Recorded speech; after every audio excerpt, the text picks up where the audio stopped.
सहेली। प्रिया किचन में चाय बना रही होती है और सुमन ड्राइंग रूम में बैठकर मजे से टीवी देख रही होती है। तभी दरवाजे की घंटी बजती है। प्रिया, जरा देखना तो कौन आया है। देखती हूँ मम्मी जी। प्रिया दरवाजा खोलती है तो सामने पड़ोस वाली विमला आंटी खड़ी होती है। नमस्ते आंटी जी, कैसी हैं आप? मैं तो बिल्कुल ठीक हूँ बेटा, पर तेरी सास को क्या हुआ है? आजकल कहीं दिखती ही नहीं है। जब देखो तब टीवी के आगे जमी रहती है। अंदर तो आइए आंटी। अरे ओ दीपक की अम्मा, कहाँ हो? अरे विमला, आओ आओ, क्या बात है, बड़े दिन बाद याद आई तुम्हें मेरी। मैं तो हमेशा ही तुम्हें याद करती हूँ, पर तुम ही गायब रहती हो और आजकल तो बाहर भी नहीं आती जाती। तबीयत तो ठीक है ना तुम्हारी? अरे तबीयत को क्या होना है, इस उम्र में तो कुछ ना कुछ लगा ही रहता है। मेरी छोड़ो, तुम ये बताओ कि क्या चल रहा है गली मोहल्ले में। तुम गली मोहल्ले की छोड़ो, चल तो तुम्हारे पड़ोस में रहा है। तुम्हारी नई सहेली आई है। मेरी कौन सी नई सहेली? मैं तो यहाँ बस तुमसे बातचीत कर लेती हूँ या फिर बाजू वाली शर्मा की बहू से दो चार बातें कर लेती हूँ। इसीलिए तो कहा कि तेरी नई सहेली आई है। अब कोई पड़ोस में आया है तो बात तो होनी ही है। कम से कम इसी बहाने हमारा भी एक ग्रुप बन जाएगा। फिर सब मिलकर अपनी बहुओं की शिकायतें किया करेंगे। दोनों हंसने लगते हैं। तभी प्रिया चाय लेकर आती है और सामने टेबल पर रख देती है। दोनों चाय पीती हैं और बातें करते हैं। चलो मैं चलती हूँ, अब कल मिलते हैं। राम राम। अगले दिन प्रिया किचन में कुछ काम कर रही होती है और सुमन आराम से सोफे पर बैठकर मटर छिल रही होती है। तभी डोरबेल बजती है। प्रिया दरवाजा खोलती है तो सामने उनकी नई पड़ोसन खड़ी होती है। जी, आप कौन? मैंने पहचाना नहीं। नमस्ते बेटा, मैं शारदा, आपके बगल वाले घर में अभी 2-4 दिन पहले ही शिफ्ट हुए हैं। ओह अच्छा अच्छा अच्छा, नमस्ते आंटी, अंदर आइए ना आप। देखिए तो मम्मी जी, आज कौन आया है। इतना कहकर प्रिया किचन में चाय बनाने चली जाती है। नई पड़ोसन को घर पे देखकर सुमन थोड़ा हैरान हो जाती है। नमस्ते बहन जी, मैं शारदा, आपकी नई पड़ोसन। अच्छा अच्छा, आप हैं हमारी नई पड़ोसन। आइए आइए, और बताइए कैसी हैं आप? जी बिल्कुल ठीक हूँ। वो दरअसल घर पर छोटी सी पूजा रखवाई थी, बस उसी का प्रसाद देने चली आई।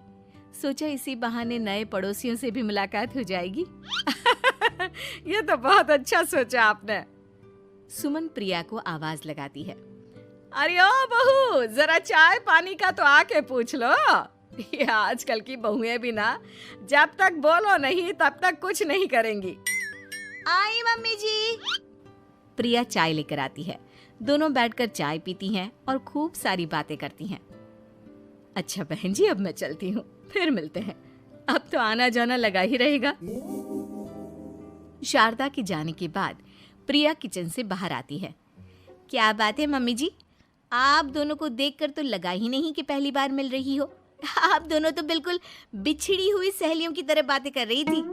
अरे जब दो औरतें मिल जाती है ना, तो बातें अपने आप ही निकल आती है।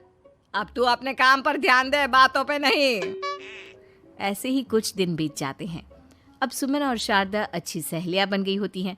दोनों एक साथ मंदिर जाती, मार्केट जाती और कभी कभी तो विमला भी इनके साथ मिलकर खूब हंसी ठिठोली करती।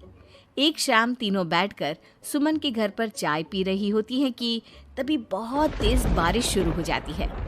सुमन जोर से प्रिया को आवाज लगाती है। प्रिया, ओ प्रिया, देख कितनी तेज बारिश हो रही है।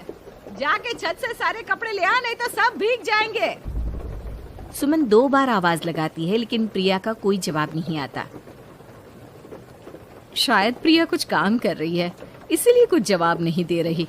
अरे काहे का काम, आराम फरमा रही होगी महारानी। तभी प्रिया बीमार हालत में अपने कमरे से बाहर निकलती है। हाँ मम्मी जी, क्या हुआ? मेरी तबीयत थोड़ी ठीक नहीं है ना, इसलिए आग लग गई। अरे सारे कपड़े भीग गए और तुझे सोने से फुर्सत नहीं है। सबके सामने सुमन के मुंह से ऐसी बातें सुनकर प्रिया उदास हो जाती है और छत से कपड़े उतारने चली जाती है।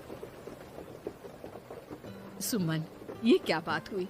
प्रिया ने बताया ना कि उसकी तबीयत ठीक नहीं, इसलिए उसकी आंख लग गई। तुम भी ना खामखा उसे सबके सामने सुना दिया। अरे आप नहीं जानती शारदा जी, कुछ बहुएं ना बहुत आलसी होती है, घर का एक काम नहीं करना चाहती। ऐसा नहीं है सुमन, तुम्हारी बहू तो बहुत प्यारी है, तुम्हारी सारी बात भी तो मानती है। हाँ सुमन, तुम प्रिया के बारे में ऐसा क्यों सोचती हो? मेरी भी दो बहुएं हैं, लेकिन मैं उन्हें अपनी बेटियों की तरह रखती हूँ। आखिर वो भी तो किसी की बेटियां ही है ना। और अगर तुम ऐसा ही व्यवहार करोगी तो एक दिन प्रिया भी तुम्हारे साथ ऐसा ही बर्ताव करेगी। शारदा और विमला की बातें सुनकर सुमन की तो बोलती बंद हो जाती है। वहीं प्रिया भी बाहर से सारी बातें सुन रही होती है। अरे मैं कोई उसकी दुश्मन थोड़ी ना हूँ, मैं भी उसकी माँ हूँ, लेकिन कभी कभी सास बनना पड़ता है, नहीं तो बहुएं हाथ से निकल जाती है। देखो सुमन, ये सब सोच का फर्क है। अगर तुम ये सोचोगी तो कभी प्रिया को अपनी बेटी नहीं बना पाओगी। इतना कहकर शारदा और विमला वहां से चली जाती हैं और सुमन अकेले बैठकर उनकी बातें सोचने लगती है। अगले दिन प्रिया और दीपक अपने कमरे में बैठकर बात कर रहे होते हैं और सुमन उनके कमरे के बाहर कुछ काम कर रही होती है और उन दोनों की बातें सुन लेती है। दीपक, तुम्हें पता है हमारे पड़ोस में जो शारदा आंटी है ना, बहुत अच्छी हैं। अच्छा, ऐसा क्या हो गया जो तुम्हें वो इतनी अच्छी लगने लग गई? कुछ खास नहीं, बस कल जब मम्मी जी मुझे सबके सामने सुना रही थी तो शारदा आंटी ने मेरा साथ दिया। मैं तो सच में हैरान ही रह गई थी जब उन्होंने मम्मी जी को मुझसे ऐसा बर्ताव करने के लिए मना किया। अच्छा, फिर क्या हुआ? होना क्या था, शारदा आंटी तो मम्मी जी को समझा ही रही थी कि बहू को भी बेटी की तरह ही रखना चाहिए, लेकिन मम्मी जी तो मम्मी जी है ना, उन्हें तो मुझ में हमेशा कमी ही दिखती है। काश मुझे भी शारदा आंटी जैसी सास मिली होती जो मुझे भी अपनी बेटी जैसी समझती। सुमन ये सब सुनकर बहुत उदास हो जाती है और वहां से चली जाती है। प्रिया की बातें सुमन के कानों में बार बार गूंज रही थी। उसे बहुत शर्मिंदगी महसूस हो रही थी कि उसने प्रिया के साथ बहुत गलत किया है। अगले दिन सुमन शारदा और विमला को बुलाती है। क्या बात है सुमन, आज तूने ऐसे अचानक क्यों बुलाया? सब ठीक तो है ना?